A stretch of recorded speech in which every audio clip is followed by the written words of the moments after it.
வணக்கம். நம்ம சேனலுக்கு தொடர்ந்து ஆதரவளித்து கொண்டே இருக்கும் நல்ல உள்ளங்களுக்கு நன்றி. மீண்டும் ஒரு காமெடி கண்டென்ட் தான். பிஜேபினாலே ஒரு காமெடி தான். சரி, இன்றைக்கி மதுரையில் குஷ்பு அவர்கள் தலைமையில் நீதி கேட்டு நெடும் பயணம் அப்படின்னு ஒரு போராட்டம் பண்ணாங்க. போராட்டம் பண்ணுறது நல்லதான். எல்லா கட்சியும் போராடுவதற்கு அனைத்து உரிமைகளும் உண்டு. ஆனால் லேட்டாக போராடுறாங்க. ரைட், ஏற்கனவே ஐயா அண்ணாமலை சவுக்கடி பண்ணார். அது ஒரு பெரிய அது ஒரு படம். இப்போ ரெண்டாவது இந்த என்னங்க மகளிர் இன்றைக்கி நிறையா பார்த்தீங்கன்னா ஒரு 100 பேர்கிட்ட கூட்டிட்டாங்க. அவங்க சொல்கிறாங்க ஒரு 1000 பேர். ரைட்டு, எப்படி பிஜேபிக்கு இவ்வளோ கூட்டம் அப்படின்னு மக்கள் யோசிப்பாங்கல்ல. எப்படிங்க பிஜேபிக்கு இவ்வளோ கூட்டம் அப்படின்னு யோசிக்கும்போது அதில் கண்ணகி வேடமிட்டு ஒரு அம்மா வீராவேசமாக பேசுகிறாங்க. அதாவது இன்றைக்கி இந்த பல்கலைக்கழக மாணவி விஷயத்தில் அப்படின்னோடனே மக்கள் எல்லாருடைய அட்டென்ஷனும் அங்கே திரும்புது. இன்னொரு பக்கம் பார்த்தீங்கன்னா கண்ணகி சிலைக்கு இது மிளகாயில் அரைச்சி மிளகாயெல்லாம் தூவுறாங்க. ஏன்னா அப்போ தான் கண்ணகி உஷ்ணமாக வாங்கலாம். சரி, இந்த மாதிரி மூட நம்பிக்கையெல்லாம் பிஜேபி பண்ணும். சரி, இதில் என்ன பிரச்சனை அப்படின்னா, அரெஸ்ட் பண்ணி அவங்கள வச்சாங்கல்ல, அரெஸ்ட் பண்ணி உடனே விட்டுருவாங்க தாங்க கூப்பிட்டு வந்தாங்க. ஐயா, நாங்கள் பிஜேபி இல்லையா, காசு கொடுத்து கூப்பிட்டு வந்துட்டாங்கய்யா அப்படின்னு இப்போ அந்த பெண்கள் புலம்புறதை பார்த்து இது சோசியல் மீடியாவில் பெரிய அளவுக்கு வைரல். அதாவது குஷ்பு போராட்டத்தில் கண்ணீர் விட்ட நிர்வாகிகள், அதாவது கண்ணகி வேடமிட்டவர் ஆவேசம், கைதுக்கு பின் கண்ணீர். ஐயா தெரியாமட்டையா, நெல்லையை சேர்ந்தவர். இப்போ நாட்டுப்புற கலைஞர்களை கூட்டிகிட்டு ஒரு முழுக்க ஒரு செட்டிங்கை நடத்தியிருக்காங்க பிஜேபியினர். அதாவது என்னென்னா, இனிமேல் பிஜேபி எப்படின்னா சினிமா மாதிரி டெக்னிக். அதாவது போராட்டம்னா யார் யாரெல்லாம் வருவாங்க, அந்த ஆள் பிடிப்பாங்கல்ல, அவங்களெல்லாம் கூப்பிட்டு மொத்தமாக குமிச்சிட வேண்டியது. குமிச்சிட்டு போராட்டம் நடத்திட வேண்டியது. ஏன்னா போராட்டம் அவங்க எதுக்கு போராட்டம் பண்ணுறாங்கன்னு நிறைய பேருக்கு தெரியாது. கூட்டம் சேரணும். இன்னைக்கு யாருக்கு கூட்டம் சேரும்? திமுக, அதிமுக, சீமான், விஜய் இவங்களுக்கெல்லாம் ஓரளவுக்கு ஆள் இருக்காங்க, சேர்ந்துடும். அவங்களில் சில பேரே ஆளை கூப்பிட்டு வராங்க. அப்போ இது பெரும் திரளான கூட்டம்னா யார் திரளான கூட்டம்? ஆளே இல்லையே. ஆளே இல்லாத கடைக்கு எதுக்கு டீ ஆத்துறாங்கன்னா ஆளே இல்லாமல் எப்படி நீங்கள் கூட்டம் சேர்ப்பீங்க? அப்போ என்ன பண்ணலாம்? ஆளை கூட்டு செட்டிங் தான் பண்ணணும். சரி, செட்டிங் பண்ணுறதையாவது ஒழுங்காக பண்ணாங்களா? அப்போயே மாட்டிக்கிட்டாங்க. இந்த வீடியோ சோசியல் மீடியாவில் வந்தால் இந்த பல்கலைக்கழக மாணவி விஷயத்தை எவ்வளோ காமெடி பண்ணிகிட்டு இருக்காங்க பாருங்கள். நம்ம சீரியஸாக திமுகவுடைய எதிர்ப்பை திமுக கூர்மையாகணும்னு நம்ம பேசிகிட்டு இருந்தால் பிஜேபி வேணும்னே இதை அவங்க அதாவது தெரிஞ்சு பண்ணுறாங்களா தெரியாமல் பண்ணுறாங்களான்னு தெரில. இவ்வளவு நாள் குஷ்பு எங்கே போனார்? திடீர்னு எப்படி வந்தாங்க?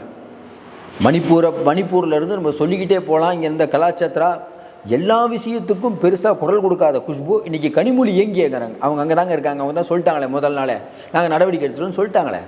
திமுக மகளிர் அணி எங்கே? எப்படிங்க மகளிர் அணி வருவாங்க? மணிப்பூர் விஷயத்தில் நீங்கள் எத்தனை தடவை போராட்டம் பண்ணீங்க? நீங்கள் உங்களை திட்டுறீங்க, அவங்க உங்களை திட்டுறாங்க, அவ்வளோதானே. மக்கள் நினைக்கிறாங்கப்பா அவங்க 2 பேர்ட்டையும் நாங்கள் பட்ட பாடு போதும்பா நினைக்கிறாங்களா இல்லையா? எல்லா கட்சியும் தான் சொல்கிறோம். திமுக, அதிமுக எல்லா கட்சியும் தான். இவங்களுக்கு பொள்ளாச்சி, இவங்களுக்கு பல்கலைக்கழகம், அவங்களுக்கு சொல்லவே வேணாம், எல்லாமே இருக்குது. வீடியோ ஆடியோனாவே பிஜேபி தான். இப்போ பிஜேபி கண்டென்ட்னால முதல்ல பிஜேபி பேசிடுவோம். இன்றைக்கி நடந்தது என்ன? மதுரையில் மாபெரும் ஆர்ப்பாட்டம், தமிழ்நாடே குலுங்க போகுது அப்படின்னு பார்த்தா பெரிய பிரச்சனை வந்த மாதிரி என்னாச்சுன்னா, காலையிலே துரைமுருகன் வீட்டில் ரெய்டு. எல்லா சேனலும் அங்கே போயிட்டாங்க. குஷ்பு பேசுகிறத யார் கேட்குறது? அப்போ அவங்களுக்கு தகவல் போகுது, அக்கா இப்போ பேசாதீங்க, துரைமுருகன் வீட்டில் ரெய்டு போயிட்டுருக்குது. சேனல்லாம் அதையே ஒளிபரப்பிட்டு இருக்காங்க, ஃப்ளாஷ் நியூஸாக போடுறாங்க. நம்மளுது யாருமே கண்டுக்கல. ஐயோயோ, இவ்வளோ செலவு பண்ணி அண்ணாமலை போராட்டம்லாம் நிறையா தெரியுது. தமிழிசை அவர்கள் ஓடி போய் என்னை யாரும் கை வைக்கக்கூடாது, நான் போலீஸ் வண்டியில் உடனே பஸ்ஸில் ஏற்றுவீங்களா, அதெல்லாம் பெரிய வைரல் ஆகுது. இன்றைக்கி பிஜேபிக்கு என்னங்க, ஏதோ ஒன்று பண்ணி வைரலாகணும். ஏற்கனவே அவங்க பல விஷயங்கள், அந்த பிஜேபி விஹெச்பி இவங்கெல்லாம் பார்த்தீங்கன்னா அவங்க வீட்டுக்கு முன்னால் நிற்கிற காருக்கு அவங்களையும் நெருப்பு வச்சுட்டு அது ஒரு வீடியோ போட்டாங்க. அப்புறம் மாட்டிக்கிட்டாங்கன்னு வச்சுக்கோங்களேன். அது கூட ஒழுங்காக பண்ண தெரியாது, இப்படி மொக்க வாங்குவாங்க. அதுக்கப்புறம் பார்த்தீங்கன்னா தமிழ்நாட்டை நாங்கள் தான் ஃபஸ்ட்டு கட்சின்றுவார் அண்ணாமலை, நாங்கள் தான் ஆட்சியை பிடிக்கிறோன்ற கூசாமல் சொல்லுவாங்க. எங்கெங்க ஆளே இல்லையானா தமிழ்நாடு முழுக்க ஆளுங்க. உங்களுக்கு தெரியாது பிஜேபியுடைய வலிமை என்னங்கிறது தெரியாது. பாரத் மாதா கி ஜெய் அப்படின்னு ஒரு 10 பேர் இருந்துட்டு பாரத் மாதா கி ஜெய். நமக்கெல்லாம் புரியல, என்ன அடிக்கடி பாரத் மாதாங்கிறாங்களே, என்ன மாதா அது? இந்தியா ஃபுல்லாக இதே ஒரு கோஷம். காந்தியாரை கொன்ற கூட்டமாச்சே இது, சுதந்திர போராட்டத்தில் பங்கேற்காத கூட்டமாச்சே இது, சவார்கருடைய வழிவந்த கூட்டமாச்சே இது, இடஒதுக்கீடுக்கு எதிரான கூட்டமாச்சே இது, சொல்லிக்கிட்டே போகலாம். அடுத்தவர்கள் துன்பத்தில் இன்பம் காண்கிற ஒரே கூட்டம், உயர் ஜாதியினர் மட்டுமே வாழ வேண்டும் நினைக்கக்கூடிய கூட்டம், இஸ்லாமியர்களையும் கிறிஸ்துவர்களையும் பட்டியலின மக்களையும் பழங்குடியின மக்களையும் வெறுக்கக்கூடிய ஒரு கட்சி. இந்த கட்சிக்கு போராட்டத்துக்கு என்னங்க தார்மீக உரிமை இருக்குது? பிஜேபி போராட்டத்துக்கு மணிப்பூரில் இந்த அளவுக்கு பெண்கள் அப்போல்லாம் எங்கே போனாங்க? இவங்க பேசுனா வெடுத்து விட்டுறலாம், இவங்களெல்லாம் பேசுனா அந்த அளவுக்கு கோவம் வருது. இப்போ என்ன ஆச்சு? பல்பு வாங்கினீங்களா? கூட்டத்துக்கு கூட ஒழுங்காக கூட்ட தெரியல. கேட்டால் திமுக எங்களை கைது பண்ணி விட்டது. அதிமுக தாங்க இது பண்ணிச்சு, விஜய் கொடுத்தாரு, அவர் தான் பண்ணிச்சு.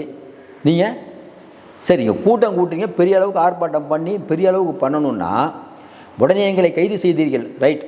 இங்கேருந்து நீங்கள் வந்து நடைப்பயணமாக வெளியூர் போகிறதா பிளான், கரெக்டாக? பிஜேபிக்காரங்களில் வரணும். அப்புறம் பார்த்தா தான் தெரியுது, திருநெல்வேலியிலேருந்து நாட்டுப்புற கலைஞர்கள்லாம் கூப்பிட்டு வந்திருக்கீங்க. மதுரையில் ஆள் கிடைக்கல, ஏன்னா இவங்க கூப்பிட்டா யாரும் வரல பொழுது, இல்லை என்ன நடந்ததுன்னு தெரில. நெல்லையிலேருந்து ஆள் வந்து அதில் கண்ணகி வேடமிட்டு முழங்குனாங்கல்ல, அந்த மாதிரி பேர் நாகரிகம் வருது சொல்லலை, அவங்க பயங்கரமாக முழங்குறாங்க. சரி, ரொம்ப ஆக்ரோஷமாக இருப்பாங்க பிஜேபி, ஏன்னா பிஜேபிக்காரங்க மாதிரியே பேசுகிறாங்க அவங்க. ஆக்சுவலாக பிஜேபி இருந்தாலும் வெளியில் மக்கள் நினைப்பாங்க பிஜேபிக்காரங்க கூட்டத்தில் பிஜேபி தான் இருப்பாங்க. ஆனால் என்னென்னா அதுக்கு நடிகர்களை ஹையர் பண்ணுறாங்க. எப்படி?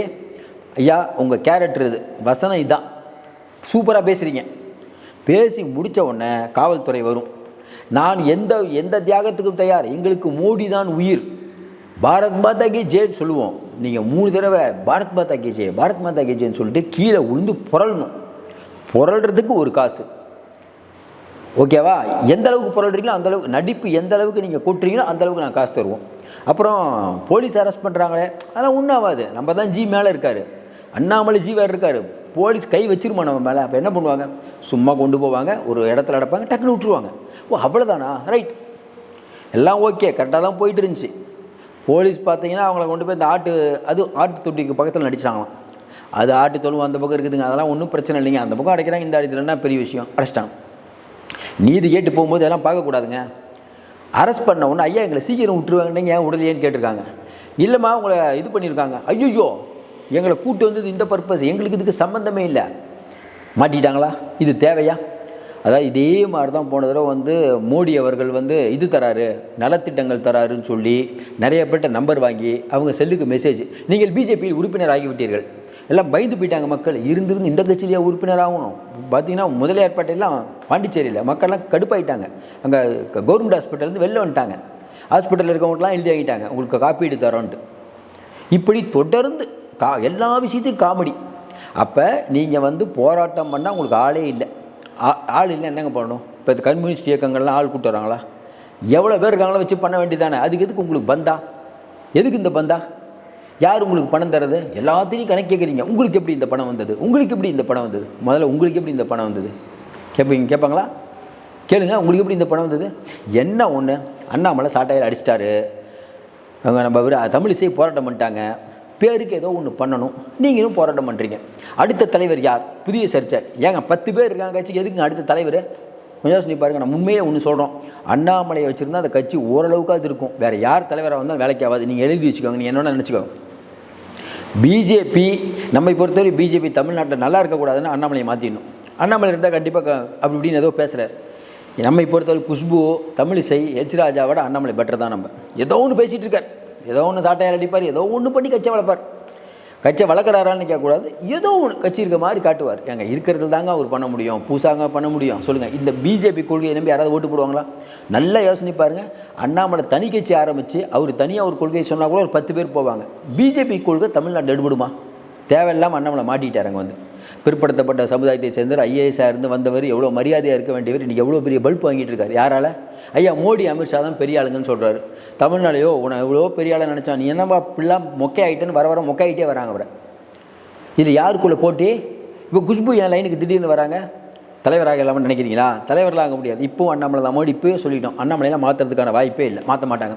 மாற்றினால் நல்லதுன்னு நம்ம நினைக்கிறோம், அப்போ தான் பிஜேபி வீணாக போகும்.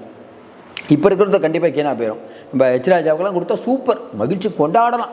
ஹெச் ராஜா மட்டும் நம்ம பிஜேபி தலைவராகிட்டா திமுக சூப்பராக ஜெயிக்கும். தமிழிசை கூட ஆக்கலாம். அவங்களும் ஏதாவது பேசிகிட்டு இருப்பாங்க, பேசினா திமுக நல்லது தான். குஷ்புலாம் ஏதோ முட்டி மோதுறாங்க, ஒன்றும் நடக்காது. அப்போ நானும் சொல்லுவாங்கள்ல, அடே நானும் படத்தில் சொல்லுவார், அதே கதை தான். இன்றைக்கி நடந்து கண்ணகி வேடத்தில் முழங்கியவர் கைது செய்தவுடன் கண்ணீர் விட்டார். அந்த அம்மா பேசுகிறது இதெல்லாம் வீடியோ வந்துருச்சா? இதுக்கு நீங்கள் என்ன பதில் சொல்லுவீங்க? அப்போ நீங்கள் நடத்துகிற போராட்டத்தில் பார்த்தீங்கன்னா பேசுகிறதுக்கு பேச்சாளர் இருக்காங்களா, அவங்களும் உங்களால் இல்லை. நீங்கள் ஃபுல்லாக ஸ்கிரிப்ட் தருவீங்க, ஸ்கிரிப்டை உள்வாங்கிட்டு அவர் பேசுவார். என்னப்பா கட்சி இது கேட்பாங்களா இல்லையா? தயவுசெய்து நம்ம போராட்டம்லாம் வந்துடாதீங்க. இதுக்கு ஆர்ப்பாட்டத்துக்கு பர்மிஷன் தரணும். இந்த ஆர்ப்பாட்டத்துக்கு எதுக்குங்க பர்மிஷனு? ஏதோ கொள்கையாக வந்தால் ரைட்டு. ஏங்க வந்தவங்கலாம் செட்டிங்னா அப்படி என்ன தான் கட்சி இது? கொஞ்சம் யோசனை பாருங்கள். இது என்ன கட்சி? அது கேட்டால் பிஜேபியின் கொள்கைகளால் ஈர்க்கப்பட்டு வந்தேன் யார்? குஷ்பு. என்ன கொள்கை? கொள்கையே இல்லாத கட்சி தானே பிஜேபி. அதில் என்ன கொள்கை? ஒன்று தான், பாய்களெல்லாம் இந்தியா விட்டு வரணும். வேறு என்ன கொள்கை? வேறு ஏதாவது கொள்கை சொல்லுங்கள். பிஜேபியோட கொள்கை விவசாயிகள் முன்னேற்றம், அதெல்லாம் நினைக்கவே மாட்டீங்க. பெண்கள் சொல்லவே வேணாம். இப்போ தொடப்படையில் பெண்கள்லாம் அடிப்பாங்க. அந்தளவுக்கு நீங்கள் இந்தியா முழுக்க பண்ணிகிட்டு இருக்கீங்க. நீங்கள் பண்ணுறதெல்லாம் அப்புறம் பார்த்தீங்கன்னா கேரளா மினி பாகிஸ்தான்ங்கிறீங்க. எல்லாத்தையும் கேவலப்படுத்துறதே உங்கள் வேலை. தேவையில்லாமல் குஷ்பு அவர்கள் இன்றைக்கி போராட்டம் நடத்தி எல்லாருடைய அட்டென்ஷனும். அப்புறம் கடைசியாக என்னாச்சுன்னு சொல்கிறோம், துரைமுருகன் மேட்டரில். காலையில் துரைமுருகன் கிளாஸ் நியூஸ் ஓடிட்டு இருந்துச்சுல, அக்கா பேசிடாதீங்கக்கா, ஏன்னா துரைமுருகன் ரைடு அது போயிட்டுருக்குது, நம்ம நியூஸ் வரல, கரெக்டாக அந்த நியூஸ் கொஞ்சம் அமுங்கிற மாதிரி சொல்கிறோம், டக்குன்னு போட்டுருவோம்னு சொல்லி பேச ஆரம்பித்தாங்க பொழுது. அப்போன்னு பார்த்தா முதல்வருடன் துரைமுருகன் சந்திப்பு. அக்கா பேச வேணாங்க்கா, முதல்வருடன் துரைமுருகன் அது ஓடிட்டுருக்கா, என்னப்பா அது சீக்கிரம் முடியவே இல்லையா? அப்புறம் ஒரு வழியாக முடிஞ்சு, அக்கா பேசுங்கக்கா, எல்லா சேனல் கவரிங். விடமாட்டோம். திராவிட மாடவும் என்ன நினச்சிட்டு இருக்கீங்க? கனிமொழி எங்கே, சாரி எங்கே, எல்லாம் ஓகே தான், மாட்டிக்கிட்டீங்களே. அநியாயமே இப்படியா மாட்டுறது? இப்போ என்னென்ன இந்த வீடியோ வைரல் ஆகிட்டு இருக்குது. சரி, வைரல் பண்ணுறது யார்? திமுகவானா? திமுக ஐடிவிங்க இல்லைங்க, அவங்க தான் பண்ணணும். அவங்க அமைதியாக இருக்காங்க. அண்ணாமலை தமிழிசை குரூப். நீங்கள் கேட்பீங்க எங்கள் குரூப் இருக்காங்க அப்படின்னு. 2-3 பேர் இருப்பாங்க, அதெல்லாம் உண்மை தான். 2-3 பேர் கண்டிப்பாக இருக்காங்க. நீங்கள் மறுபடி சும்மா நோண்டிலாம் கேட்கக்கூடாது. உங்களுக்கே தெரியும் பிஜேபி என்ன நிலைமை தமிழ்நாட்டிலன்ட்டு. இவ்வளோ தான் இருக்கிறதுல அவங்க பண்ணுவாங்க பெட்டராக. அதனால் என்ன பண்ணோம், இவங்களே வைரல் ஆக்கிறது அந்த வீடியோவை. அந்த வீடியோ வைரல் ஆகாததுக்கு காரணமே என்னென்னா ஆட்கள் கம்மி. அதை இப்போல்லாம் அந்த ஐடி விங்கெல்லாம் அவங்களுக்கும் இருக்குது. அண்ணாமலைக்கெல்லாம் தனி ஐடி விங்க, அதெல்லாம் போட்டு பூஸ்ட் பண்ணி, ஐயா பாருங்கய்யா, சென்ட்ரலுக்கு போகல இந்த நியூஸு, ஐயா பாருங்கய்யா, அண்ணாமலை ஒரே ஆள் சவுக்கால் அடித்து, பரவாயில்ல கூட்டம் சேராதுன்னு அவருக்கு தெரியும், அதனால் சவுக்கால் அடிச்சுட்டு வந்துட்டார். இந்த அம்மா தேவையில்லாமல் கூட்டம் போடுறன்ட்டு எல்லாத்தையும் கூட்டு மொக்க வாங்கிட்டு இருக்குது ஐயா அப்படின்னு ரிப்போர்ட் அனுப்புவாங்கள்ல, ஓரளவுக்காவது கிடச்சிருக்கும். நீங்கள் கேட்கலாம் விஜயதாரணி எங்கன்னு கேட்கலாம், ஆனால் நீங்கள் கேட்க மாட்டீங்க. விஜயதாரணி கட்சியில் இருக்காங்களா இல்லை? ஏன்னா அந்த மாதிரி சொல்ல முடியாது. அவங்களும் ஒரு போராட்டம் அறிவிக்கலாம். ஆள் சேர்க்கறது கஷ்டம்தான், அது என்ன பண்ணுறதுன்னு தெரில. மற்றபடி இன்றைக்கி கண்ணகி வேடத்தில் முழங்கியவர் கைது செய்தவுடன் கண்ணீர் அப்படிங்கிற செய்தி பரவலாக பேசப்பட்டு கொண்டு வருகிறது. பிஜேபி கண்டென்ட் நம்ம அகில இந்திய ரீதியில் கண்டென்ட் எவ்வளவோ பேசலாங்க. திமுக கூட டேமேஜ் பண்ணி பேசுங்க, அதிமுகவை பேசுங்க, சீமான் நம்ம விஜய் எல்லாத்தையும் கூட பேசுங்க. ஆனால் இதுக்கெல்லாம் கூடாத ஒரு மக்கள் கூட்டம் இந்த பிஜேபி பற்றி திட்டினா அவ்வளோ கூட்டம். ஏன்னா அந்தளவுக்கு பிஜேபி பற்றி தமிழ்நாடு மக்கள் புரிஞ்சு வச்சுருக்காங்க. இதெல்லாம் யோசிக்கும் போது பிஜேபி ஆட்சியை பிடிக்குமா? பிஜேபி கூட சேர்ந்தாலே ஒரு 15% வாக்கு இழந்துருவோம். அப்புறம் எங்கள் ஆட்சியை நீங்கள் பிடிக்கிறது? எடப்பாடி மீது தப்பிச்சு ஓடி வந்துட்டார் தான் நினைக்கிறோம். இப்படியே போச்சுன்னா பிஜேபி எதிர்ப்பு வச்சுட்டு திமுக ஜெயிச்சிரும் போல இருக்குது. மீண்டும் சந்திப்போம். நன்றி, வணக்கம்.